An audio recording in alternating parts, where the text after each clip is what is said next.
اللہ والصلاة والسلام علی رسول اللہ وعلی آلہ وصحبہ وما بعد فإن خیر الحدیث کتاب اللہ وخیر الحدی حدی محمد صلی اللہ علیہ وسلم وشر الامور محدثاتها وکل محدثۃ بدعہ وکل بدعۃ ضلالہ وکل ضلالۃ فی النار اما بعد قال اللہ سبحانہ وتعالی فی القرآن المجید اعوذ باللہ من الشیطان الرجیم فلا تعلم نفس ما اخفی لهم من قرة اعین جزاء بما كانوا يعملون۔ جنت کے بارے میں انشاءاللہ ہم پڑھنے لگے ہیں، جو کہ ہمارا اصل مقصد ہے، ہمارا ویژن ہے، ہمارا گول ہے، اسی کے لیے ہم زندہ ہیں، اسی کے لیے جو بھی کچھ کرتے ہیں وہ کرتے ہیں۔ ہماری پوری زندگی اسی کے ارد گرد ریوالو ہوتی ہے اور ہونی بھی چاہیے۔ اگر نہیں ہو رہی تو ہمیں اس کو ریوزٹ کرنا چاہیے، سوچنا چاہیے، غور و فکر کرنا چاہیے۔ ہماری تمام دعائیں، دین کے کام، دین کی عبادات، یہ سب کے سب اسی غرض اور اسی مقصد کے لیے ہیں کہ جنت چاہیے۔ ایک بیڈون، ایک عرابی جو ہے وہ نبی علیہ الصلوۃ والسلام کے پاس آیا۔ نبی علیہ الصلوۃ والسلام نے دیکھا وہ نماز پڑھ رہے ہیں۔ نماز کے بعد ان سے پوچھا کہ آپ نماز میں کون سی دعائیں مانگتے ہو، کون سی دعائیں کرتے ہو؟ تو اس نے کہا کہ میں تو کوئی ایسی زیادہ لا احسن دندنتک ودندنت معاذ، میں آپ کے جیسی بنبناہٹ، دندنا اصل میں دعائیں کیسے کی جاتی ہیں؟ مرمرنگ ہوتی ہے نا اس میں، ٹھیک ہے، وسپرنگ اور مرمرنگ ہوتی ہے۔ تو اس نے کہا میں تو بس تشہد کے بعد اللہم انی اسألک الجنہ واعوذ بک من النار، اے اللہ میں تجھ سے جنت کا سوال کرتا ہوں اور جہنم سے پناہ مانگتا ہوں۔ بس میں تو یہ دعا مانگتا ہوں، باقی یہ جو اتنی لمبی دعائیں ہیں اور یہ دندنا ہے، آپ کا اور آپ کے جو معاذ بن جبل رضی اللہ تعالیٰ عنہ، یہ بھی عالم صحابی تھے، تو میں اس طرح کی دعائیں نہیں مانگ سکتا، مجھے یاد بھی نہیں ہے، اور نہ میں اتنی لمبی اس طرح کی دعائیں مانگ سکتا ہوں۔ تو نبی علیہ الصلوۃ والسلام نے فرمایا حولھا ندندن، ہم بھی تو اسی کے ارد گرد گھوم رہے ہیں، یعنی ہم بھی تو اسی کے ارد، ہماری جتنی دعائیں ہیں ان دعاؤں کا جو فوکس پوائنٹ ہے، جو پیوٹ ہے، جو سینٹر ہے، وہ کیا ہے؟ جنت ہے۔ ہم بھی تو اسی کے ارد گرد جو ہے وہ دندنا کر رہے ہیں۔ تو جتنی بھی دین کی عبادات ہے نا، سب میں بنیادی حیثیت جس کو حاصل ہے، جس نیت کو، جس مقصد کو، جنت کا حصول ہے۔ اور جنت کیسی ہے وہ انشاءاللہ ہم اگلے 1 2 یا 3 ہو سکتا ہے ان ایپیسوڈز میں کور کریں کہ جنت کیسی ہے۔ جنت سے متعلق جو ہے وہ آپ بھی بہت کچھ جانتے ہوں گے کہ جنت وہ ہے کہ جو نہ کسی آنکھ نے دیکھی، نہ کسی کان نے سنی، نہ کسی کے دل میں ایسا خیال آیا۔ یعنی جنت جو ہے وہ ایک ہیومن امیجنیشن سے باہر کی چیز ہے۔ آج کل AI کا زمانہ ہے، ٹھیک ہے، اور وہ کچھ کر سکتا ہے جو انسان پہلے کبھی سوچ نہیں سکتا تھا، لیکن سوچیں اس سے بھی باہر ہے، کیونکہ ہے تو وہ انسان ہی نا، انسان کی بنائی ہوئی چیز ہے، تو ہے تو انسان کی بنائی ہوئی چیز ہے۔ تو AI جو کچھ امیجن کر کے آپ کے پاس آپ کو دے سکتا ہے، اس سے بھی باہر ہے جنت۔ تو جنت، اب آپ دیکھیں، یہ ایک جنت وہ چیز ہے کہ جو مطلب انسان کے تصور میں نہیں ہے، انسان سوچ ہی نہیں سکتا، چاہے جتنا بھی ٹیکنالوجی میں وہ ایڈوانسمنٹ کر لے، وہ سوچ ہی نہیں سکتا۔ اس جنت کو اللہ تعالیٰ نے ان الفاظ کے ساتھ بیان کیا ہے کہ جو ہمیں سمجھ میں آ جائے۔ تو اس کی حقیقت یہی ہے، جیسے کہ عبداللہ بن عباس رضی اللہ تعالیٰ عنہ فرماتے ہیں کہ جنت اور دنیا میں جو سملیرٹی ہے وہ صرف ناموں کی ہے، نام ہی ہیں جو کہ سملر ہیں، باقی حقیقت اور ریالٹی کی ہے وہ بہت ڈفرینٹ ہے۔ مثال کے طور پر یہاں بھی درخت ہے، وہاں پہ بھی درخت ہے، یہاں پہ بھی انسان ہے، وہاں پہ بھی انسان ہے، ٹھیک ہے، اور یہاں پہ جو ہے وہ انار کے درخت ہے، وہاں بھی انار کے درخت ہیں، یہاں انگور ہیں، وہاں بھی انگور ہیں۔ یہ صرف نام میں جو ہے وہ ایک کامن ڈینومینیٹر ہے تاکہ انسان کو سمجھ میں آ جائے کہ یہ انگور ہیں۔ حقیقت میں کیسے ان کا ٹیسٹ کیا ہے اور ان کی شکل و صورت کیا ہے، اس کے بارے میں ہمیں علم نہیں ہے، نہ اس کو ہمیں امیجن کر سکتے ہیں۔ تو یہ جنت ہے، اور جنت کے بارے میں جو قرآن حدیث میں الفاظ آئی ہیں غیب میں سے ہے۔ جو قرآن حدیث میں ان کی ڈسکرپشن آئی ہے وہ ہم پڑھنے کی کوشش کرتے ہیں۔ سب سے پہلے تو ہم جنت کے جو نام قرآن میں آئے ہیں، جنت کے نام، اسماء الجنہ، اس کو ہم دیکھتے ہیں کہ جنت کے کیا نام قرآن میں آئے، کیونکہ اس سے کچھ ڈسکرپشن کا بھی ہمیں پتہ چل جاتا ہے۔ سب سے پہلے جو جنت کا نام ہے وہ جنت ہے۔ جنت کس کو کہتے ہیں؟ ایسا باغ جس میں اتنے سارے درخت ہوں کہ اس درخت کی ڈیپتھ یا درخت کی زیادتی سے جو نیچے کی زمین ہے وہ چھپ جائے، اور وہ درخت اتنے زیادہ ہوں کہ اصل میں اس کا جو مادہ ہے وہ جیم نون ہے نا، اور اس مادے سے جتنے بھی الفاظ آتے ہیں اس میں مخفی ہونے کا یعنی ہڈن والا اسپیکٹ ہوتا ہے، جیسے کہ جن کو بھی جن کہتے ہیں نا، کیونکہ وہ انسانی نگاہ سے جو ہے وہ پوشیدہ ہوتا ہے، مخفی ہوتا ہے، ہڈن ہوتا ہے۔ اور اسی طرح فیٹس کو بھی جنین کہتے ہیں، جنین۔ تو اسی طرح جنات، تو اتنے گھنے درخت ہیں، اتنے زیادہ درخت ہیں کہ اس کی زمین جو ہے وہ چھپ جائے، تو اس لیے اس کو جنات کہا جاتا ہے۔ جنات یعنی جنت ان کی جمع ہے، یہ باغ عموماً کہتے ہیں، دنیا کے جو باغ ہوتے ہیں ان کو بھی جنتن کہتے ہیں جس میں بہت زیادہ درخت ہوں۔ اور یہ جو جنت ہے اب وہ کیسی ہے وہی بتایا کہ اس کے بارے میں ہم حقیقت تک نہیں پہنچ سکتے۔ اور بعض علماء نے یہ بھی کہا ہے کہ جنت میں ایک پوشیدہ یا مخفی ہونے کا معنی ہے نا، تو اس کا مطلب یہ بھی شاید اس لیے بھی جنت کہا گیا ہو کیونکہ اس میں وہ چیزیں ہیں جو انسانی آنکھ سے پوشیدہ ہے۔ فَلَا تَعْلَمُ نَفْسٌ مَا أُخْفِيَتْ لَهُم مِّن قُرَّةِ أَعْيُنٍ، تو کوئی نفس نہیں جانتا کہ اس کے لیے جنت میں کیا تیار کیا گیا ہے، تو اس لیے بھی اس کو جنت کہا گیا کیونکہ انسان کی تھاٹ سے بھی آگے کی چیز ہے۔ انسان جتنا سوچ سکتا ہے نا اس کی سوچ سے بھی بہت اوپر ہے، تو اس لیے اس کو جنت کہا گیا ہے۔ اسی طرح اس کو جنت الخلد یہ بھی نام ہے، جنت الخلد یعنی ہمیشہ کی جنت، ہمیشہ کی جنت جس میں کبھی مرنا نہیں ہے، جس سے کبھی نکلنا نہیں ہے۔ لا یبغونها حولا، وہ اس سے کبھی نکلیں گے نہیں، ہمیشہ جنت میں رہیں گے۔ اسی طرح اس کو جنت النعیم بھی کہا گیا، نعمتوں والی جنت، یعنی اتنی نعمتیں ہیں اس میں، اتنی نعمتیں ہیں گویا اس کا نام ہی جنت النعیم رکھ دیا، نعمتوں والی جنت۔ وجعلنی من ورثۃ جنت النعیم، مجھے بنا دے جنتوں والی نعمتوں والی جنت کا وارث بنا دے۔ اور جنت الخلد ہے اس کا ذکر سورہ فرقان میں آتا ہے، قل اذالک خیر ام جنت الخلد التی وعد المتقون، کہہ دیجئے بتائیے ذرا کہ کیا یہ بہتر ہے یا پھر وہ ہمیشہ کی جنت جس کا وعدہ متقین سے کیا گیا ہے۔ اسی طرح جنت کا ایک جو نام ہے وہ یہ بھی ہے جنت المأوا، یعنی جنت المأوا ٹھکانے والی جنت، یعنی جہاں پہ انسان کا ٹھکانہ ہوگا، اندہا جنت المأوا، سورہ نجم کی آیت ہے، یعنی وہ جنت جہاں پہ مأوا، ٹھکانہ کس کو کہتے ہیں؟ جہاں انسان سکون اور قرار پائے، جہاں پہ انسان کی آنکھیں ٹھنڈی ہو جائیں کہ یہ میرا ٹھکانہ۔ انسان دن بھر جو ہے وہ محنت کرتا ہے اور کاروبار کرتا ہے، کام کاج کرتا ہے، جو بھی کرتا ہے، تھک جاتا ہے تو اس کو یہ پتا ہے کہ میں نے اپنے ایک ٹھکانے پہ جانا ہے، ٹھکانہ، ٹھیک ہے، فائنل ابورڈ، یہ ٹھکانہ، تو اس کو پتا ہے کہ جب میں وہاں جاؤں گا تو مجھے سکون ملے گا۔ تو ٹھکانہ کیا ہوتا ہے کہ جہاں پر انسان اپنی تمام تر مصروفیات سے فارغ ہو کے، جہاں پر انسان سکون کے لیے جاتا ہے، سکون اور راحت کے لیے جاتا ہے۔ آج کل نوجوانوں کو ٹھکانہ کیا ہے؟ ہوٹل، چائے کا ہوٹل، ہاں، مطلب یہ جو ورچوئل چیزیں ہیں یعنی سوشل میڈیا وغیرہ، یہ بھی ٹھکانہ ہے نا۔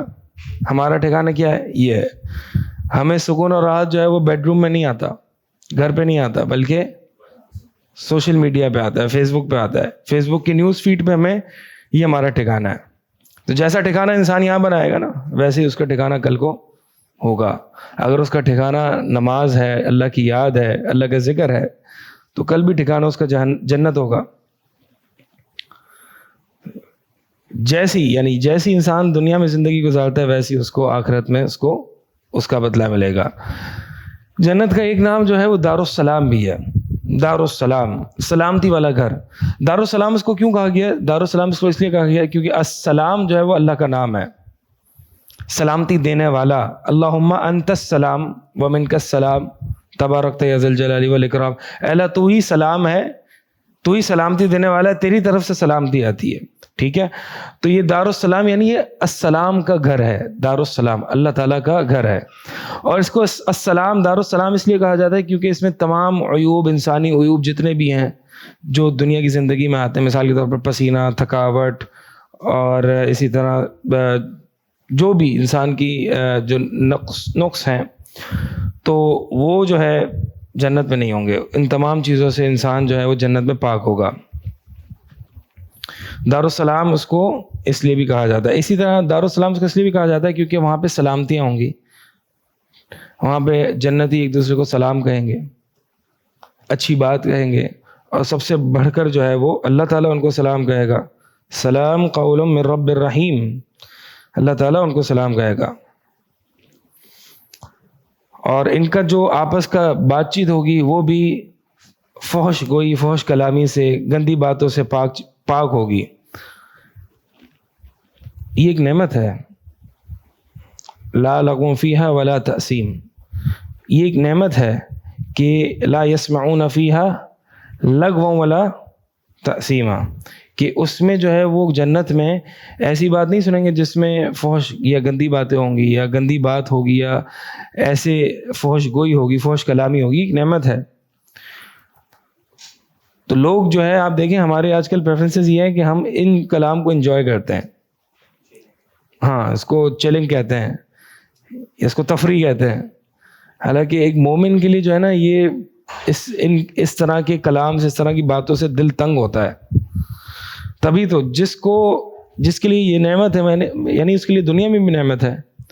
یعنی اللہ تعالیٰ یہ بتا رہا ہے کہ تمہیں ایسی باتیں سننے کو جنت میں نہیں ملیں گی. یہ ایک نعمت ہے نا. تو یہ کس کے لیے نعمت ہے؟ یعنی ایک وہ شخص جو کہ گندی باتوں میں رہتا ہے اور دوستوں کے ساتھ بیٹھتا ہے اور گندی باتیں کرتا ہے, اس کو تو یہ بات سمجھ میں نہیں آئے گی یہ کیسے نعمت ہے. تو کہے گا یہ میرے لیے نعمت تو کیسے ہے, مجھے تو مزہ ہی, کیونکہ ایک بندہ جو کیچڑ میں ہوتا ہے نا, اس کو کیچڑ میں رہنا پسند ہوتا ہے, مزہ اسی میں آتا ہے. تو لہٰذا یہ ہماری فطرت میں ہم نے اپنا فساد اور فطرت کو ہم نے خراب کر دیا ہے, ورنہ انسانی فطرت جو ہے وہ اچھا اور پاکیزہ کلام پسند کرتی ہے. اسی طرح اس کو دار المتقین بھی کہا ہے, وَلَنِعْمَ دَارُ الْمُتَّقِينَ, بہت اچھا ہے یہ متقین کا گھر. دار المتقین اس لیے اس کو کہا گیا ہے کیونکہ یہ وہ گھر ہے کہ جس میں متقین کے علاوہ اور کوئی نہیں جائے گا. انما یتقبل اللہ من المتقین, کہ اللہ تعالیٰ تو بس اعمال جو ہے وہ متقین سے قبول کرتا ہے. جب اعمال متقین سے قبول ہوں گے تو داخلہ بھی متقین کے لیے ہوگا. اسی طرح اس کو دار الآخرہ بھی کہا گیا ہے. دار الآخرہ, والآخرۃ خیر للذین اتقوا افلا تعقلون, اور یہ آخرت کا گھر جو ہے وہ ان کے لیے سب سے بہتر ہے, بہت بہتر ہے. کن لوگوں کے لیے؟ جو لوگ متقی, ڈرتے ہیں اللہ تعالیٰ سے. افلا تعقلون, کیا پھر تم عقل نہیں لگاتے, سمجھتے نہیں ہو؟ تو دار الآخرہ کیوں کہا گیا؟ کیونکہ یہ ایک مومن کا آخری اور فائنل ڈیسٹینیشن ہوگی, یعنی ایک طریقے سے finally this is my home. ٹھیک ہے, یہ ایک مومن کے لیے کہ دار الآخرہ یہ آخری جگہ ہے. کتنی تکلیفوں سے مومن ایک گزرے گا دنیا کی زندگی میں, اور پھر جو ہے وہ قبر, اور پھر میدان محشر, میزان, حساب کتاب, اتنا لمبا سفر انسان جو ہے وہ طے کر کے جائے گا. اور جب اس کو جنت دکھائی جائے گی, وَأُزْلِفَتِ الْجَنَّةُ لِلْمُتَّقِينَ غَيْرَ بَعِيدٍ, متقین کے لیے جنت جو ہے وہ قریب کر دی جائے گی. غیر بعید, اب دور نہیں ہے. بس ابھی ہمیں لگتا ہے کہ یار بہت دور ہے, اتنا لمبا سفر کر کے آئے گا, بالآخر وہ جنت کی طرف پہنچ جائے گا اور جنت اس کے لیے قریب کی جائے گی. قرآن میں وہ اکثر دیکھتے ہیں وَأُزْلِفَتِ الْجَنَّةُ, یہ جنت کے قریب ہونے کا ذکر ہوتا ہے. یہ کیا معنی ہے اس کا کہ جنت قریب کی جائے گی, جنت دور نہیں ہوگی؟ یہ ایک طریقے سے پریزنٹیشن ہے, اللہ عالم, کہ یعنی ایک انسان جائے گا وہاں پہ, جیسے کہ آپ مہمانوں کو بلاتے ہیں نا گھر پہ, اور آپ ان کے لیے کھانا قریب کرتے ہیں, پریزنٹ کرتے ہیں. تو پریزنٹیشن بھی ایک بہت بڑی نعمت ہے, پریزنٹیشن بھی ایک بہت بڑی نعمت ہے. تو جنت ان لوگوں کے لیے قریب کی جائے گی, پریزنٹ کی جائے گی. یعنی جب پریزنٹیشن اور جنت کا قریب ہونا اتنی بڑی چیز ہے تو جنت میں داخلہ کیسی چیز ہوگی؟ سوچنے کی بات ہے نا. اس کو جو ہے جنت کو حسنہ بھی کہا گیا، للذین احسنوا الحسنى وزیادہ، کہ وہ لوگ جس نے اچھے کام کیے، یعنی حسنہ سے احسنوا سے مراد توحید بھی ہے، کہ جو لوگ توحید پر جم گئے اور ڈٹ گئے ان کے لیے حسنہ ہے یعنی جنت ہے، وزیادہ، اور زیادہ، زیادہ کیا ہے؟ اللہ تعالیٰ کے چہرے کا دیدار ہے، حدیث میں آتا ہے زیادہ اللہ تعالیٰ کے چہرے کا دیدار ہے، یعنی گویا کہ اللہ کے چہرے کا دیدار یہ جنت کی نعمت ہی ہے، لیکن اس کو جنت کی نعمت سے الگ ذکر کیا، کیونکہ یہ ایک مستقل انڈیپینڈنٹ وہ نعمت ہے جو جنت کی تمام نعمتوں سے ہٹ کر ہے، یعنی جنتی تمام اپنی نعمتوں کو بھول جائیں گے، وہ ہم تب انشاءاللہ تفصیل سے وہ احادیث پڑھیں گے جس میں اللہ کے دیدار کا ذکر ہے۔ تو یہ کچھ نام ہیں جنت کے، اور اس کے علاوہ جو ہے وہ جیسے کہ ہم نے پڑھے تھے کہ جہنم کے بھی نگران تھے، تو جنت کی بھی نگران ہے، سورہ زمر کی آخری آیات میں جو ہے وہ ان کا ذکر ہے، وسیق الذین اتقوا ربهم الی الجنۃ زمرا۔ اب یہ جنت میں دخول کا ذکر ہے کہ جنت میں داخلہ کیسے ہوگا، جنت میں داخلہ کیسے ہوگا۔ اللہ تعالیٰ مختلف قسم کے سینیریوز ہمارے سامنے رکھ رہا ہے، اور ہمیں یہ پڑھ کے واقعی ایک طریقے سے ایک پورا ایک وہ نظر آ رہا ہوتا ہے، جو اللہ تعالیٰ نے الفاظ استعمال کیے ہیں عربی کے، تو وہ ایک پوری تصویر نظر آ رہی ہوتی ہے، جیسے کہ وَأُزْلِفَتِ الْجَنَّةُ لِلْمُتَّقِينَ غَيْرَ بَعِيدٍ، متقین کے لیے جنت قریب کی جائے گی، اور یہ ہوگا اور وہ ہوگا، وَسِيقَ الَّذِينَ اتَّقَوْا رَبَّهُمْ إِلَى الْجَنَّةِ زُمَرًا، اور لے جائے جائیں گے گرو در گرو، گروپس میں لے جائے جائیں گے۔ کیوں؟ کیونکہ یہ دنیا کی زندگی میں جو ہے وہ گروپس میں ہوتے تھے، باجماعت نماز پڑھتے تھے، دین کا کام کرتے تھے ٹیم ورک کے ساتھ، سوشلائز کرتے تھے اچھے لوگوں کے ساتھ، یہ گروپس میں، یہ اکیلا نہیں رہتا تھا، یہ یعنی اخوت قائم ہوتی تھی، ٹھیک ہے۔ تو یہ گروپس میں جو ہے، جیسے کہ دنیا میں، دنیا کی زندگی میں یہ گرو میں ہوتے تھے، گروپس میں ہوتے تھے، اخوت اور بردرہڈ قائم ہوتی تھی، تو اسی طرح یہ گرو در گرو جو ہے وہ جنت میں جائیں گے، ان کو لے جایا جائے گا وہ لوگ اتقوا ربہم، جو کہ اللہ تعالیٰ سے ڈرتے تھے، حتیٰ اذا جاؤوها وفتحت ابوابها، یہاں تک کہ جب وہ آئیں گے جنت میں، وفتحت ابوابها، اور کھولا جائے گا، کھولے جائیں گے جنت کے دروازے، یہاں پہ واو ہے، اور جو اس سے پہلے جو کفار کے بارے میں ذکر ہے نا، وسیق الذین کفروا الی جہنم زمرا حتیٰ اذا جاؤوها فتحت ابوابها، وہاں پہ واو نہیں ہے، کہ کافروں کو بھی گرو در گرو جو ہے وہ جہنم میں لے جایا جائے گا، حتیٰ کہ وہ وہاں پر جب پہنچیں گے، فتحت ابوابها، دروازے کھلے پائیں گے، دروازے کھلے ہوئے ہوں گے، ٹھیک ہے، یعنی جہنم ایک طریقے سے ویٹ کر رہی ہوگی، آئیں اور ڈائریکٹ جو ہے وہ جہنم میں گر جائیں گے، لیکن جنت میں جو ہے وہ واو وفتحت ابوابها، یعنی something is there، something is there، doors are not opened، آپ جائیں گے اور پھر کچھ ہوگا، پھر دروازہ کھلے گا، اور وہ کیا ہوگا وہ انشاءاللہ آگے پڑھیں گے، ٹھیک ہے، وہ نبی علیہ الصلوۃ والسلام کی شفاعت ہوگی۔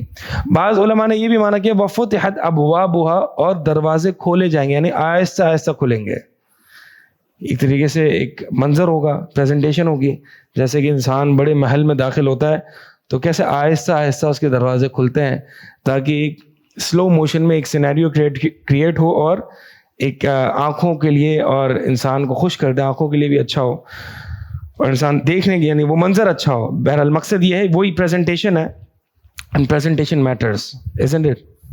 Presentation matters. میں آپ کو بتاؤں کہ میں کچھ ٹائم پہلے بھی ذکر کر رہا تھا کہ ایک جگہ ہم ناشتے کے لیے گئے ہوئے تھے، بریک فاسٹ، ٹھیک ہے، اور وہ جگہ اچھی تھی، اور جی کیا کھائیں گے، وہ نام بھی بڑا مشکل سا تھا مینیو پہ، جی یہی کھا لیں گے، کچھ ہمیں جو ہے وہ جو نظر آ رہا ہے وہ یہی کچھ آملیٹ ہی آ رہا ہے جو ہم کھاتے ہیں، ٹھیک ہے، کچھ دیسی ناشتہ نظر آ رہا ہے، تو ہم نے وہ آرڈر کر دیا، اچھا آیا وہی جو کہ ہم گھر پہ کھاتے ہیں، لیکن جو پریزنٹیشن تھی اس کے پیسے تھے، اس کے ساتھ جس طریقے سے سیلڈ کٹا ہوا تھا، ٹھیک ہے، اور جس طریقے سے آملیٹ رکھا ہوا تھا پلیٹ میں، سارے پیسے ہی اسی کے تھے، ٹھیک ہے۔ تو یہ پریزنٹیشن میٹرز، پریزنٹیشن واقعی بہت میٹر کرتی ہے۔ اگر آپ کے پاس اچھا کھانا ہو، اچھا کھانا سرو کیا جائے، پریزنٹیشن نہ ہو، ٹھیک ہے، تھیلی میں آپ کو کھانا سرو کیا جائے، آپ کھائیں گے؟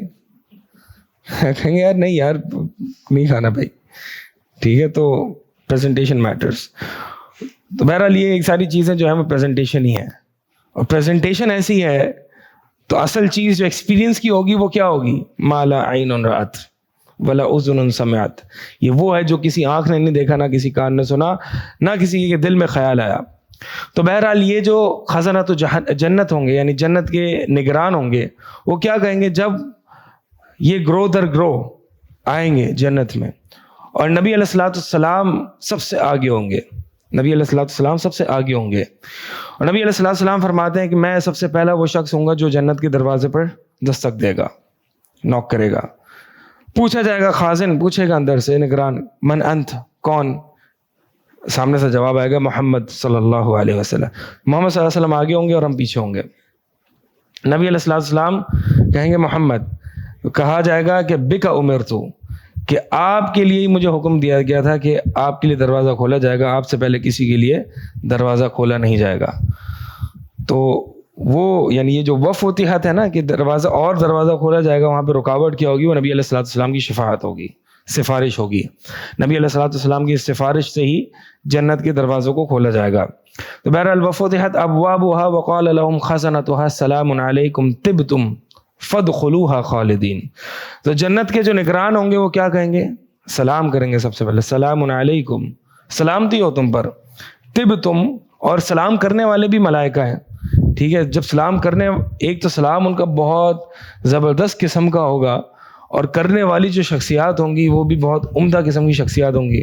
سب سے آخر میں رب کا سلام ہمیں ملے گا، سلام قولا من رب الرحیم، سلام علیکم طبتم فادخلوها، طبتم یعنی تم پاکیزہ ہوئے، تمہارے اعمال پاکیزہ تھے، تمہاری باتیں اچھی تھیں، تمہاری ہر چیز اچھی تھی، تمہاری کمائی پاکیزہ تھی، طبتم فادخلوها خالد، بس داخل ہو جاؤ ہمیشہ کے لیے، فادخلوها داخل ہو جاؤ اب ہمیشہ کے لیے، اب اس سے کوئی نکلنا نہیں ہے۔ تو یہ جنت کے بارے میں کچھ داخلے کی وہ احادیث ہیں، میں آپ کے سامنے کچھ بتا دوں کہ سب سے پہلے کون لوگ داخل ہوں گے جنت میں، وہ پہلا گروہ کون ہوگا جو داخل ہوگا، اور ان کی کیفیت کیا ہوگی، ان کی صفات کیا ہوں گی، وہ کیسے لوگ ہوں گے۔ جنت میں دخول کے اعتبار سے جو ہے وہ یعنی سب سے پہلے تو یہ ہوگا کہ جب مسلمان یا مومن پل صراط کو کراس کرے گا تو بیچ میں ایک قنطرہ آئے گا، یعنی برج ہوگا، جہاں پہ جو مسلمان آپس میں جن کی انبن ہوتی تھی، جس کو کہتے ہیں نا لگتی تھی، ٹھیک ہے، بنتی نہیں تھی، ان کے آپس میں ایک دوسرے کے لیے بغض اور کینہ تھا، تو ان کو اس قنطرہ پر، اس برج پہ لایا جائے گا اور ان کو پاک صاف کیا جائے گا۔ اور قرآن میں جو اس کا ذکر آتا ہے نا وَنَزَعْنَا، کہ ہم ان کے سینوں میں سے جو ہے وہ نزعنا، ہم ان کے سینوں میں سے نزع کہتے ہیں کھینچ کے نکالنا، ہم اس برج پر ان مومنوں کے دل سے کینے کو کھینچ کے نکالیں گے۔ علی سرور متقابلین، وہ تختوں پر ہوں گے اور بھائی بھائی بن کے بیٹھے ہوں گے۔ اور علی بن ابی طالب رضی اللہ تعالیٰ عنہ یا امیر معاویہ رضی اللہ تعالیٰ عنہ، دونوں میں سے کسی ایک کا قول ہے کہ مجھے لگتا ہے کہ یہ میرے اور معاویہ کے درمیان ہے۔ یعنی جو اب دیکھیں یہ صحابہ کتنے پاکیزہ دل تھے، حالانکہ جنگ ہو گئی، ٹھیک ہے، اور اختلافات کے باوجود کیا کہہ رہے ہیں کہ اختلاف تو ہوا ہے لیکن یہ آیت ہم دونوں کے بارے میں، یعنی علی رضی اللہ تعالیٰ عنہ کہہ رہے ہیں میرے اور معاویہ کے بارے میں۔ یہ یعنی اختلاف ہو جاتے ہیں اور انبن ہو جاتی ہے، لیکن بالآخر جو ہے اگر مسلمان ہے، موحد ہے، توحید پر ہے، تو پھر اللہ تعالیٰ ان کے دلوں سے کینے کو نکال دے گا اور یہ بھائی بھائی ہو کے جو ہے وہ داخل ہوں گے اور آپس میں آمنے سامنے بھی ہوں گے۔ ایسا نہیں کہ بس کینہ نکل گیا چلو اپنی اپنی جگہ پہ چلے گئے جنت میں، نہیں، علی سرور متقابلین، آپ آمنے سامنے بیٹھیں گے بھی۔ اس کا مطلب یہ نہیں کہ ہم بھائیوں سے کینہ رکھیں، یہ مطلب نہیں ہے، ٹھیک ہے۔ اس کا مطلب یہ ہے کہ اگر مسلمانوں میں آپس میں کسی وجوہات پر ایک مسلمان سمجھتا ہے کہ بھائی میں حق پر ہوں، دوسرا سمجھتا ہے میں حق پر ہوں، اور وہ دینی حق پر ہے، کوئی دنیاوی غرض نہیں ہے، دینی اجتہاد ہے، اور وہ سمجھتا ہے میں حق پر ہوں، دوسرا سمجھتا ہے میں حق پر ہوں، تو اس میں ان بنیادوں پر جو ہے وہ یہ کہا جائے گا۔ سنن نبی داؤد میں حدیث موجود ہے، ابو ہریرہ رضی اللہ تعالیٰ عنہ سے نبی علیہ الصلوۃ والسلام سے روایت کرتے ہیں، کہتے ہیں کہ نبی صلی اللہ علیہ وسلم فرماتے ہیں اتانی جبریل فارانی باب الجنت الذی تدخل منہ امتی، کہ میرے پاس جبریل امین آئے اور انہوں نے مجھے جنت کا دروازہ دکھایا کہ جہاں سے میری امت داخل ہوگی، یعنی جنت میں جہاں سے، یعنی اس کا مطلب یہ ہے کہ اس امت کے لیے جنت کا ایک خاص دروازہ ہوگا جہاں سے نبی علیہ الصلوۃ والسلام کی امت داخل ہوگی. تو مجھے وہ دروازہ دکھایا گیا کہ جہاں سے میری امت داخل ہوگی. ابو بکر رضی اللہ تعالیٰ عنہ کہتے ہیں یا رسول اللہ وددت انی کنت معک حتی انظر الی. یا رسول اللہ، میری چاہت ہے، میرا بھی دل چاہتا ہے کہ میں کاش کہ میں آپ کے ساتھ ہوتا اور وہ دروازہ دیکھتا آپ کے ساتھ جنت کا. تو نبی علیہ الصلوۃ والسلام نے فرمایا اما انک یا ابا بکر اول من يدخل الجنت من امتی. اے ابو بکر، تو سب سے پہلا ہوگا میری امت میں جو جنت میں داخل ہوگا. یہ ہیں ابو بکر رضی اللہ تعالیٰ فداہ امی و ابی. تو ابو بکر رضی اللہ تعالیٰ عنہ جو ہیں وہ سب سے پہلے ہوں گے. اس کے علاوہ جو حدیث میں آتا ہے کہ سب سے پہلے جنت میں جانے والے وہ لوگ ہوں گے کہ جنہیں نہ عذاب ہوگا نہ ان کا حساب کتاب ہوگا. حساب کتاب سے مراد یہ ہے کہ ان سے ان کے گناہوں کے بارے میں پوچھا نہیں جائے گا کہ کیوں کیا. ان کا آسان حساب کتاب ہوگا، یعنی ان کو یہ اللہ تعالیٰ بتائے گا، گنوائے گا گناہ کہ اے بندے یہ نہیں کیا تھا، اے بندے یہ فلاں فلاں وقت فلاں فلاں جگہ پہ یہ نہیں کیا تھا. بندہ کہے گا اللہ تعالیٰ کیا تھا. تو اللہ تعالیٰ کہے گا آج میں نے تیرے تمام گناہوں پر پردہ کر دیا جیسے کہ میں نے دنیا میں تیرے گناہوں پر پردہ رکھا تھا. یعنی اس کا مطلب یہ ہے کہ وہ شخص ہوگا کہ جس کے گناہوں پر دنیا میں پردہ ہوگا. اس کا مطلب یہ ہے کہ اس کو شرم آتی ہوگی لوگوں کے سامنے کھلے عام جرت کے ساتھ گناہ کرنے میں شرم آتی ہوگی. گناہ ہو جاتے ہوں گے تو اکیلے میں ہو جاتے ہوں گے اور پھر وہ اللہ تعالیٰ سے توبہ کر لیتا ہوگا. تو اللہ تعالیٰ اس دن قیامت والے دن اس کے توبہ پر پردہ کر لے گا. تو یہ وہ لوگ ہوں گے جو بغیر حساب اور بغیر عذاب کے، ان کو عذاب نہیں ہوگا بالکل بھی، وہ جنت میں داخل ہوں گے. اور یہ وہ لوگ ہوں گے جو کہ 70,000 ہوں گے. 70,000 ہوں گے. ایک روایت میں آتا ہے نبی علیہ الصلوۃ والسلام فرماتے ہیں کہ مجھے جو ہے وہ میری امت میں سے 70,000 لوگ دیے گئے یدخلون الجنت بغیر حساب، جو جنت میں بغیر حساب کے داخل ہوں گے. وجوہہم کالقمر لیلۃ البدر، ان کے چہرے 14ویں کے چاند کی طرح روشن ہوں گے. اتنے خوش، اتنے نورانی چہرے ہوں گے کہ گویا کہ 14ویں کے چاند کی طرح چمک رہے ہوں گے. قلوبہم علی قلب رجل واحد، ان کے دل جو ہوں گے وہ ایک شخص کے دل کی مانند ہوں گے. کیا مطلب ہے اس کا؟ اس کا مطلب یہ ہے کہ ان کے آپس میں کوئی اختلافات نہیں ہوں گے، بالکل ایک دل کی مانند ہوں گے. ان کے عقائد، نظریات سب ایک ہوگا. اور جو ان کے اجتہادی امور پر جو انبن ہو جاتی تھی وہ بھی اللہ تعالیٰ نے جو ہے وہ دور کر دیا، یعنی ان کے دل ایک ہوں گے. فاستزدت ربی، تو اللہ کے نبی صلی اللہ علیہ وسلم فرماتے ہیں کہ میں نے اپنے رب سے زیادہ کا مطالبہ کیا کہ اللہ 70,000 میں اضافہ کر. فزادنی مع کل واحد 70,000، تو میرے رب نے ہر ایک کے ساتھ 70,000 کا اضافہ کر دیا. کیلکولیشن کریں کیا ہوگی، ہر ایک کے ساتھ 70,000 یعنی 70,000 اسکوائر ہو گیا نا، 70,000 اسکوائر ہو گیا 4.9 بلین. ایک حدیث میں آتا ہے کہ یعنی وہ یہ حدیث جو ہے وہ سنن ترمذی میں بھی ہے، مسند احمد میں بھی ہے کہ میرے رب نے میرے ساتھ وعدہ کیا ہے کہ 70,000 لوگوں کو بغیر حساب اور بغیر عذاب کے جنت میں داخل کرے گا. مع کل 1070، ہر 1000 کے ساتھ 70,000 ہوں گے. پہلی والی روایت میں تھا ہر ایک کے ساتھ 70,000 ہوں گے. اس روایت میں ہر 1000 کے ساتھ 70,000 ہوں گے. اور وثلاث حصیات من حصیات ربی، اور 3 چلو میرے رب کے، یعنی چلو اس کو کہتے ہیں نا، یہ اللہ تعالیٰ کا ہوگا. اللہ تعالیٰ چلو بھر لوگوں کو جو ہے وہ 3 چلو ایسے لوگوں کو، یعنی یہ تو 70,000 ہوں گے، ہر 1000 کے ساتھ 70,000 مزید، اور اللہ تعالیٰ کے 3 اس طرح کے ہینڈ فل آف پیپل. یعنی اللہ تعالیٰ، اب اللہ تعالیٰ کتنا بڑا ہے، اللہ تعالیٰ کے ہاتھ کتنے بڑے ہیں، کما یلی کو بھی شانی، جیسے کہ اللہ کی شان کے لائق ہے.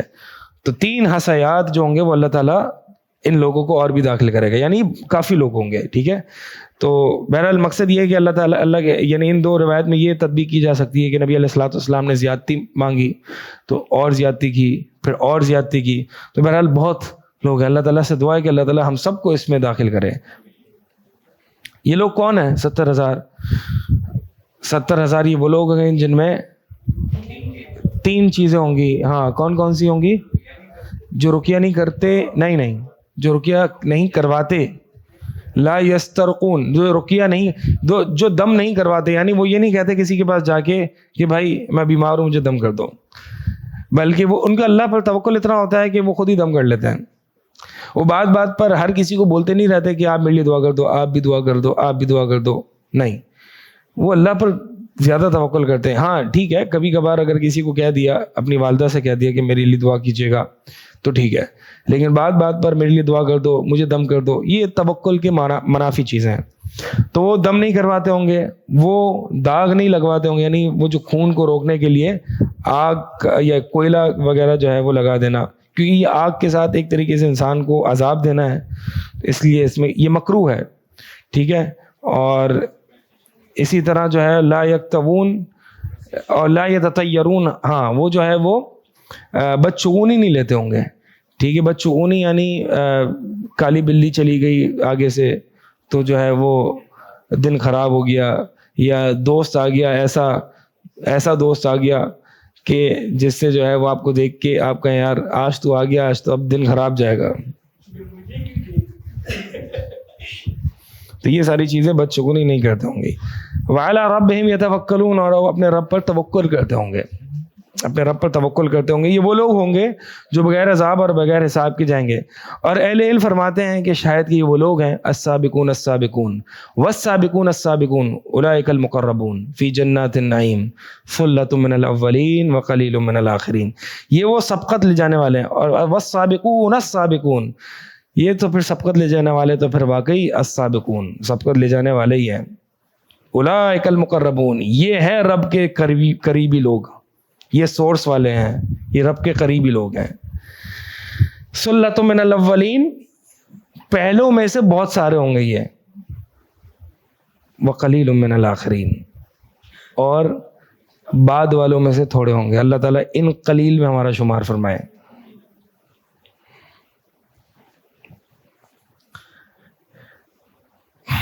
اس کے علاوہ نبی علیہ السلام کی جو احادیث آتی ہیں کہ جو پہلے لوگ جنت میں داخل ہوں گے وہ فقراء ہوں گے، فقراء غریب لوگ ہوں گے، فقراء المہاجرین. ان فقراء المہاجرین، جو فقراء مہاجرین ہوں گے وہ جو ہوں گے وہ اغنیاء سے سبقت لے جائیں گے قیامت والے دن جنت میں 40 سال پہلے امیر لوگوں سے یہ فقراء جنت میں داخل ہوں گے. اور سنن ترمذی کی روایت میں آتا ہے کہ فقراء المہاجرین يدخلون الجنت قبل اغنیائهم ب500 عام، ب500 عام، کہ فقراء مہاجرین جو ہیں یہ جنت میں داخل ہوں گے امیروں سے پہلے 500 سال پہلے. 500 سال، پہلی روایت میں کیا ہے 40 سال، دوسری روایت میں 500 سال. اس میں تطبیق جو علماء نے دی ہے وہ یہ دی ہے کہ امیری اور غریبی میں تو فرق ہے نا. تو یعنی جو غریب کا پہلا شخص داخل ہوگا اور امیر کا آخری شخص داخل ہوگا اس میں 500 سال کا فاصلہ ہوگا، اور جو غریب کا آخری شخص اور امیر کا پہلا شخص داخل ہوگا اس میں 40 سال کا فاصلہ ہوگا. واللہ تعالی عالم. تو یہ اہل علم نے یعنی کتنا بڑا فاصلہ. اور یہ ویسے تو پڑھنے میں تو 40 سال 50 سال 100 سال 500 سال آسان لگتا ہے بھائی. آپ کو اور مجھے بھی دنیا کی زندگی میں آنکھ کھولے ہوئے جو ہے نا 40 سال نہیں ہوئے. ٹھیک ہے، کتنا ٹائم ہے. اور ہمیں اتنی ایسا لگ رہا ہے کہ یار پتہ نہیں جنت کب جائیں گے، ابھی تو زندگی گزارنی ہے، پھر یہ ہے پھر وہ ہے. یعنی آپ پولیس رات سے فارغ ہو کے بھی انسان جو ہے وہ 40 سال کم سے کم، اگر ایک امیر آدمی ہے پیسے والا ہے. کیا مطلب ہے اس کا؟ اس کا مطلب یہ ہے کہ پیسے والے نہ بنے، پیسے نہ کمائیں، اس کا مطلب یہ نہیں ہے. ٹھیک ہے، صحابہ میں بھی تو ابو بکر بڑے تاجر آدمی تھے رضی اللہ تعالیٰ، عثمان بن عفان، عبد الرحمن بن عوف، یہ تاجر لوگ تھے اور بڑے بڑے پیسے والے لوگ تھے. تو کیا مطلب ہے کہ یہ کوئی فضیلت نہیں ہے؟ اصل بات یہ ابن القیم رحمہ اللہ فرماتے ہیں کہ پہلے چلے جانے سے یہ لازم نہیں آتا کہ جنت میں اس کو اعلیٰ درجات بھی مل جائیں. بہت ممکن ہے کہ ایک شخص اب چونکہ امیر ہے نا، اس کے پاس پیسہ ہے، تو وہ حساب کتاب میں مشغول ہے، وہ حساب کتاب دے رہا ہے اتنے سالوں تک کہ میں نے یہ کیا، اس پائی کا یہ پائی کا حساب دے رہا ہے وہ. اب غریب کے پاس تو کچھ ہے ہی نہیں، وہ کیا حساب دے گا؟ کہ حدیث میں آپ کے سامنے سنا رہا ہوں، غریب یہی کہے گا میرے پاس تو کچھ تھا ہی نہیں، میرے پاس تو تلوار تھی، بس جہاد فی سبیل اللہ کرتا تھا، کیا حساب دوں گا میں؟ کوئی حساب ہی نہیں ہے. تو حساب تو امیر نے دینا ہے. ٹھنڈا پانی وہ پی رہا ہے, اچھے کھانے وہ کھا رہا ہے, ٹھیک ہے, سب کا حساب دے گا, سب کا حساب دے گا. نبی علیہ الصلوۃ والسلام اور ابو بکر رضی اللہ تعالیٰ عنہ اور عمر بن خطاب رضی اللہ تعالیٰ عنہ ایک موقع پر بڑے بھوکے گھر سے باہر نکلے, ایک جگہ صحابی کے گھر گئے, پیٹ بھر کے کھانا کھایا, اور نبی علیہ الصلوۃ والسلام اس کے متعلق کہتے ہیں کہ اس کے متعلق تمہیں قیامت والے دن سوال ہوگا. اور ہم تو کتنے یعنی ہر ٹائم پیٹ بھر کے ہی کھانا کھاتے ہیں. کوئی جواب بھی تیار کیا ہے ہم نے کہ اس جو ہم نے کھانا کھا رہے ہیں یا بیٹھ رہے ہیں یا نعمتوں سے فائدہ اٹھا رہے ہیں, کیا جواب ہے ہمارے پاس کہ اللہ یہ جو نعمتیں تھیں اس کا شکر ادا کیا نہیں کیا؟ اسی لیے نبی علیہ الصلوۃ والسلام اتنی فقیری اور پریشانیوں کے باوجود نبی علیہ الصلوۃ والسلام جو ہیں وہ تہجد میں لمبا لمبا ٹائم کھڑے ہیں کہ آپ صلی اللہ علیہ وسلم کے قدم مبارک پر چھالے آ جاتے ہیں, سوج جاتے ہیں, اور کہتے ہیں فلا اکون عبدا شکورا, کہ کیا میں اللہ کا شکر گزار بندہ نہ بنوں, اور ہم سو رہے ہیں, اتنی نعمتوں سے ہم فائدہ اٹھا کے بھی ہم سو رہے ہیں. جواب ہے ہمارے پاس, جواب سوچنا چاہیے. تو بہرحال ابن القیم رحمہ اللہ فرماتے ہیں کہ جنت میں پہلے چلے جانے سے یہ لازم نہیں آتا کہ جنت میں اعلیٰ درجات بھی ملے. بہت ممکن ہے کہ ایک مالدار آدمی وہ اللہ کی عبادت کرنے والا ہو اور صدقہ خیرات کرنے والا ہو, اللہ سے ڈرنے والا ہو اپنے مال کے متعلق, وہ حساب کتاب میں تو مشغول ہوگا, اس لیے اس کو دیر لگ جائے جنت میں داخل ہونے میں, لیکن جنت میں داخل ہوتے ہی وہ جنت کے اعلیٰ درجات میں جنت الفردوس میں داخل ہوگا. ٹھیک ہے, تو ایک مالدار آدمی اگر ایمان لے, عمل صالح کرے اور صدقہ خیرات کرے, اپنے مال کے بارے میں اللہ تعالیٰ سے ڈرتا رہے, حلال جگہوں پر خرچ کرے, تو مال اس کے لیے نعمت ہے, جنت میں بلندی کے یعنی درجات کی بلندی کا باعث ہے. حدیث میں آتا ہے کہ نبی علیہ الصلوۃ والسلام فرماتے ہیں اتعلم اول زمرۃ تدخل الجنۃ من امتی, کہ کیا تم جانتے ہو کہ پہلا گروہ جو میری امت میں جنت میں داخل ہوگا وہ کون ہوگا؟ قلت اللہ ورسول عالم. عبداللہ بن عمر رضی اللہ تعالیٰ عنہ فرماتے ہیں کہ اللہ اس کا رسول بہتر جانتا ہے. تو نبی علیہ الصلوۃ والسلام نے فرمایا فقراء المہاجرین, یہ مہاجرین کے فقراء حضرات ہیں جو جنت میں پہلے داخل ہوں گے.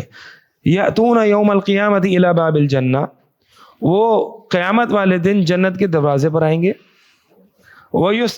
ویستفتحون, اور وہ دروازہ یا نوک کریں گے اور دروازہ کھولنے کا مطالبہ کریں گے. فیقول لهم خزنہ, ان سے جو ہے وہ جنت کا نگران کہے گا ابقد حسبتم, کیا تمہارا حساب کتاب ہو گیا؟ فیقولون, تو کہیں گے بأی شیء نحاسب, کس چیز کے ساتھ ہمارا حساب ہوگا؟ وانما كانت اسیافنا علی عواتقنا فی سبیل اللہ حتی متنا علی ذلک, ہمارا کس چیز کا حساب ہوگا؟ ہمارے پاس تو کچھ تھا ہی نہیں, تلواریں تھیں جو ہماری گردنوں پر لٹکی ہوتی تھیں, ہماری گردنوں پر تلواریں لٹکی ہوتی تھیں, سبیل اللہ فی سبیل اللہ جہاد کر رہے ہوتے تھے, یہاں تک کہ ہمیں موت آ گئی. تو اگر تلوار کا حساب دینا ہے تو دے دیتے ہیں, باقی تو اور چیز کا ہے ہی نہیں جو ہم حساب دیں گے. فیفتح لہم, بس ان کے لیے دروازہ کھولا جائے گا. تو بہرحال طلباء بھی جو ہے نا وہ اس پر اگر قیاس کر سکتے ہیں, بھائی ہمارے پاس تو کتابیں ہوتی تھیں, کتابیں تھیں, ٹھیک ہے, کتابیں تھیں, اس کا حساب چاہیے تو لے لو, کچھ تھا نہیں ہمارے پاس. یہ طلب علم کے لیے نکلتے تھے, بس پیسے آتے تھے کتابیں خرید لیتے تھے. طلب علم بھی جہاد ہے نا, وجاہدہم بہ جہادا کبیرا, جہاد کبیر ہے. اللہ تعالیٰ نے قرآن میں فرمایا جاہدہم بہ, جہاد کرو بہ, اس قرآن کے ذریعے, جہادا کبیرا, بڑا جہاد اللہ تعالیٰ نے اپنے نبی سے فرمایا. تو دعوت و تبلیغ, علم حاصل کر کے دوسروں تک پھیلانا, باتیں سننا لوگوں کی, جہاد کبیر ہے. نبی علیہ الصلوۃ والسلام فرماتے ہیں کہ میں جنت کے دروازے پر کھڑا ہوا, فکان عامۃ من دخلها المساکین, تو عام لوگ جو داخل ہو رہے تھے وہ مسکین تھے. ایک آخری بات, اور اس سے متعلق بہت ساری احادیث آئی ہیں, اور وہ یعنی چونکہ جنت میں داخلے کا ذکر ہو رہا ہے, تو وہ شخص جو کہ سب سے آخر میں جنت میں داخل ہوگا وہ کیسا ہوگا, اس کو کیا ملے گا؟ حدیثیں کس نے سنی ہوئی ہیں؟ جنت آخری درجے کا جنتی, ہاتھ اٹھائیں ذرا. چلیں, اس بارے میں کافی روایات آتی ہیں, کوشش کرتے ہیں تمام روایات کو جمع کر لیتے ہیں. کچھ روایت میں کچھ الفاظ ہیں, کچھ روایت میں اس میں زیادہ ایکسٹرا انفارمیشن ہے, اور بڑی زبردست احادیث ہیں، ان کو جمع کرتے ہیں انشاءاللہ اور پڑھتے ہیں۔ نبی علیہ السلام فرماتے ہیں کہ بے شک انی لعلم آخر اہل النار خروجا منہا، کہ میں جو ہے جہنم سے جو سب سے آخر میں وہ شخص نکالا جائے گا اس کو میں جانتا ہوں۔ وآخر اہل الجنت دخول الجنہ، اور جو سب سے آخر میں جنت میں داخل ہوگا اس کو بھی میں جانتا ہوں۔ رجل یخرج من النار حبوا، وہ جہنم سے نکلے گا کرال کرتے ہوئے، گرتے پڑتے وہ جہنم سے نکلے گا۔ اور ایک روایت میں الفاظ آتے ہیں کہ مڑ کے دیکھے گا تو کہے گا اللہ کی قسم مجھے تو اتنی بڑی نعمت ملی ہے جو کسی کو نہیں ملی، اور یہ سب سے آخری درجے کا ہوگا، سب سے آخر میں جہنم سے نکالا جائے گا۔ کیا کہے گا؟ مجھے تو وہ دیا اللہ تعالیٰ نے جو کسی کو نہیں دیا، یعنی صرف ابھی جہنم سے آزاد ہوا ہے، ابھی کچھ ملا نہیں ہے اس کو، اور اس یہ الفاظ کہے گا۔ اللہ تعالیٰ اس سے فرمائے گا، بعض روایت میں آتا ہے کہ اس کے سامنے جو ہے وہ ایک جنت کا درخت اللہ تعالیٰ اگا دے گا، وہ دیکھے گا بڑا بہترین درخت ہے، اللہ تعالیٰ سے درخواست کرے گا کہ اللہ یہ مجھے اجازت دے کہ میں اس درخت کے سائے میں آؤں، اس کا پانی وغیرہ پیوں۔ اللہ تعالیٰ فرمائے گا اگر میں نے تجھے یہ دے دیا تو کچھ اور تو نہیں مانگے گا؟ کہا اللہ نہیں، بس یہی مانگوں گا۔ کہا ٹھیک ہے جا۔ وہ جنت کے سائے میں آ جائے گا، دوسرا درخت نمودار ہو جائے گا، اس سے بہتر ہوگا، اے اللہ اس سے صبر نہیں ہوگا۔ اللہ یہ آپ دیکھیں نا، اللہ سے معاہدہ کر لیا اور صرف درخت کا سایہ نہیں لینے پر صبر نہیں ہو رہا اس سے۔ سوچو جنت دیکھے گا تو کیا ہوگا، صرف درخت ہے، وہ درخت کا سایہ ہے۔ اللہ تعالیٰ دوسرا درخت نمودار کر دے گا، یا اللہ اس کا سایہ اور اس کا پانی وغیرہ چاہیے، تو نے تو ابھی وعدہ کیا تھا، ہاں یا اللہ صبر نہیں ہوا، داخل کر دے اس میں۔ اللہ تعالیٰ کہے گا چل آ جا۔ تیسرا درخت نمودار ہوگا، پھر اس سے صبر نہیں ہوگا، وہی سینیریو ریپیٹ ہوگا۔ اللہ تعالیٰ بندے سے کہے گا، جب بندے کو دیکھے گا اس سے صبر ہی نہیں ہو رہا، اللہ تعالیٰ بندے سے کہے گا اے بندے تمنا کر، کیا چاہیے؟ تمنا کر، کیا چاہیے؟ تیری تمنا ہی ختم نہیں ہو رہی۔ وہ تمنا کرے گا، اس کی تمنا ہی ختم ہو جائے گی، مطلب اس کی وشز ہی ختم ہو جائے گی، مانگے کیا؟ وہ ختم ہو گئی، اب تو سب ہے ہی کیا، اور کچھ ہے ہی نہیں، ذہن میں نہیں آ رہا میں کیا مانگوں، ٹھیک ہے؟ پھر اللہ تعالیٰ بتائے گا کہ یہ تمنا کرے، یہ لے، وہ یہ تمنا کرے گا۔ پھر اللہ تعالیٰ کہے گا کہ کیا تو راضی ہے کہ میں تجھے اس دنیا جتنی جنت دے دوں؟ رضیت یا رب، کہے گا اللہ میں راضی ہوں۔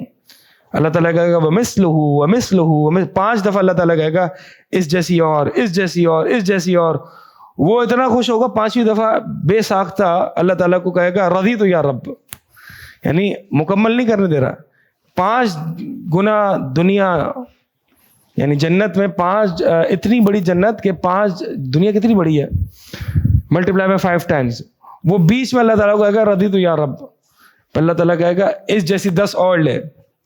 یہ سب سے آخری درجے کا جنت ہی ہے۔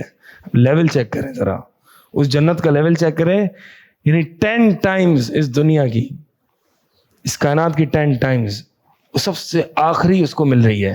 موسیٰ علیہ السلام، صحیح حدیث میں آتا ہے، موسیٰ علیہ السلام نے پوچھا تھا یا اللہ سب سے آخری درجے کا جنتی کون ہے؟ تو اللہ تعالیٰ نے جو ہے وہ یہ بتایا۔ موسیٰ علیہ السلام یہ سن کے حیران ہو گئے کہ آخری درجے کا جنتی۔ اچھا اس میں ایک اور بیچ میں ایک دوسری روایت میں یہ بھی آتا ہے کہ جب تیسرا درخت نمودار ہوگا تو سامنے جو ہے وہ اللہ تعالیٰ اس کو جنت کا نظارہ کروائے گا، اسے رہا نہیں جائے گا، جنت کا سوال کرے گا کہ اللہ مجھے اس میں داخل کر دے، میں یہاں تک تو آ چکا ہوں، مجھے جنت میں بھی داخل کر دے۔ تو اللہ تعالیٰ کہے گا تو وعدہ کیا تھا، تیرے وعدے کا کیا ہوا؟ بہرحال اس کو کہے گا کہ جا جنت میں جا۔ وہ جنت کے دروازے پر پہنچے گا، دیکھے گا سب اپنی سب جو ہے وہ موج مستی میں لگے ہوئے، جنت میں فل پارٹی چل رہی ہے، لیکن سب محلات بکڈ ہیں، سب حوروں کی شادیاں ہوئی ہوئی ہیں۔ واپس آئے گا، کہے گا کہ اللہ جنت تو بھر جائے، جنت تو فل ہے، جنت تو فل ہے۔ تو اللہ تعالیٰ کہے گا کہ کیا میں تجھے دنیا جتنی جنت دے دوں تو خوش ہے؟ پھر وہی والا کلام جو ہے وہ رپیٹ ہوگا، اور وہ بندہ کہے گا یا اللہ تو مجھ سے مذاق کر رہا ہے، وَأَنْتَ رَبُّ الْعَالَمِينَ، اور تو رب العالمین ہے۔ اس موقع پر نبی علیہ السلام جو ہے وہ ہنسے، اور اتنا ہنسے کہ آپ صلی اللہ علیہ وسلم کی داڑھی مبارک جو ہیں وہ دیکھیں، اور عبداللہ بن مسعود رضی اللہ تعالیٰ نے اس حدیث کے راوی ہیں، وہ اس حدیث کو سناتے ہوئے وہ بھی اتنا ہنسے کہ ان کی داڑھیں جو ہے وہ دکھیں. اور عبداللہ بن مسعود نے پوچھا کہ کیا تم سے پوچھتے نہیں ہو کہ میں کیوں ہنس رہا ہوں؟ کہا کیوں ہنس رہے ہو؟ کہا کیونکہ نبی علیہ الصلوۃ والسلام ہنسے تھے. نبی علیہ الصلوۃ والسلام کیوں ہنسے تھے؟ نبی علیہ الصلوۃ والسلام اس لیے ہنسے کیونکہ رب العالمین ہنسا اس بندے کی بات سن کے. تو اس لیے جو ہے وہ ہم بھی اس حدیث کو سناتے ہوئے مسکراتے اور ہنستے ہیں. تو بہرحال یہ موسیٰ علیہ السلام نے کہا کہ یا اللہ یہ سب سے آخری درجے کا جنتی ہے، سب سے پہلا اونچے لیول کا کون ہے؟ تو اللہ تعالیٰ نے فرمایا یہ وہ ہیں، یہ وہ میرے خاص بندے ہیں کہ جو میری مراد ہیں، جو میری مراد ہیں، یعنی یہ وہ لوگ ہیں جو میرے بڑے قریب ہیں، یہ میری مراد یہی لوگ ہیں. اور جنت کی جو کاشتکاری ہے میں نے خود اپنے ہاتھ سے ان کی کاشتکاری کی ہے جنت میں، یعنی ان کی عزت کے لیے، اور ان کے لیے وہ پیدا کیا ہے، وہ جنت تیار کی ہے ما لا عین رأت ولا اذن سمعت ولا خطر علی قلب بشر. تو بھائی اس کے لیے جو ہے وہ عمل کر لیں. یہ آخری درجے کا جنتی ہے، لیکن جنت میں جو ہے وہ بڑے درجات ہیں. اور مجاہدین جو کہ اللہ کے دین کا کام کرنے والے اور اللہ کے دین کا جہاد کرنے والے، حدیث میں آتا ہے ان مجاہدین کے لیے صرف 100 درجات ہیں، اور ہر درجہ اتنا فرق ہے جتنا آسمان اور زمین میں فرق ہے، اتنا فرق ہے. تو لہٰذا یہ 100 درجات صرف مجاہدین کے لیے ہیں، اور سب سے جو اعلیٰ درجہ ہے وہ جنت کا جنت الفردوس ہے. اسی لیے نبی علیہ السلام نے فرمایا کہ جب بھی اللہ تعالیٰ سے دعا مانگو جنت کی تو اللہ تعالیٰ سے فردوس کی سوال کیا، اللہ تعالیٰ سے فردوس مانگو، کیونکہ یہ فردوس جو ہے یہ جنت کا وسط ہے اور اعلیٰ ہے، بیچ میں ہے اور سب سے اعلیٰ حصہ ہے. اس سے اہل علم فرماتے ہیں کہ اس کا مطلب یہ جنت جو ہے وہ ایک ڈوم شیپڈ ہے، کیونکہ بیچ میں ہونا اور اعلیٰ حصہ ہونا یہ سرکل میں نہیں ہو سکتا، ریکٹینگولر میں نہیں ہو سکتا، ڈوم شیپڈ ہوگا تبھی ہوگا، بیچ میں بھی اور اعلیٰ ہے. اور اس جنت الفردوس کی جو چھت ہے وہ رحمان کا عرش ہے. تو یہ ہے وہ جنت یا لیت قوم یعلمون، جس کے بارے میں جو ہے وہ قرآن میں آتا ہے کہ اس صاحب یاسین نے کہا کہ کاش میری قوم جو ہے وہ جانتی ہوتی. بہرحال جنت کی صفات میں ہم ابھی آئے نہیں ہیں، انشاءاللہ جنت کی صفات کیا ہوں گی، جنت کی ایگزیکٹ ڈسکرپشن جو ہے وہ قرآن حدیث میں کیا آئی ہے، وہ انشاءاللہ ہم اگلے ایپیسوڈ میں کور کریں گے. سبحانک اللہم و بحمدک اشہد ان لا الہ الا انت استغفرک و اتوب الیک. سوال یہ ہے کہ آخری درجے کے بارے میں جو جنت کی سائز کا ذکر آیا ہے کہ 10 یعنی دنیا کی 10 گنا برابر ہوگی یا اس سے بھی زیادہ ہوگی، تو جو اونچے درجات پر ہیں جنت میں ان کا کوئی مطلب کوئی سائز آیا ہے یا ان کی لمبائی یا چوڑائی؟ ان کی لمبائی اور چوڑائی جو ہے وہ تو صرف لمبائی آئی ہے، صرف چوڑائی آئی ہے. ارضھا کارض السماء والارض، آسمان اور زمین کے برابر جو ہے اس کی چوڑائی ہے. لمبائی کی کوئی لمٹ ہی نہیں ہے، بتائی نہیں ہے، لمبائی ہے ہی نہیں، انفینٹ. مطلب آپ دیکھیں نا، جب سب سے ایک بندہ جس کو اتنی بڑی جنت مل رہی ہے تو مطلب اس کے اوپر کے لوگ جو ہوں گے ان کو کیا ملے گا، اور جنت کتنی بڑی ہوگی، مطلب کوئی تصور ہی نہیں ہے. کوئی واقعی یہ باتیں سن کے تو کوئی انسان جو ہے وہ ہوش و حواس ہی کام نہیں کرتے کہ یہ کتنی بڑی جنت ہے کہ ایک شخص کے لیے یہ مل رہا ہے. مطلب وہ کرے گا کیا اتنی بڑی جنت کا، یعنی جب جگہ اتنی بڑی اس کو مل رہی ہے تو اس کو اس میں نعمتیں کتنی بڑی کتنی زیادہ مل رہی ہوں گی. خالی گراؤنڈ تو نہیں ہوگا نا، پوری فل آف نعمت، جنت النعیم ہے نا. تو کیا نعمتیں مل رہی ہوں گی، کتنے محلات ہو رہے ہوں، کتنے محلات، کتنی حوریں، کتنی جو غلمان ہیں یعنی جو Pearl like Ghulam sleeve boys, اور پتہ نہیں کیا کیا. تو نہریں آپ دیکھیں نا، نہروں کے بارے میں آئے گا.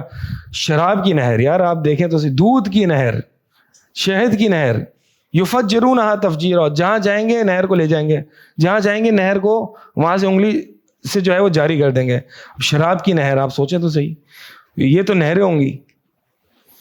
اور کوثر کی نہر، ٹھیک ہے، حوض کوثر تو خیر قیامت کے اس مگر، لیکن یہ کوثر جو ہے وہ جنت کی نہر ہے جو جنت سے نکلے گی.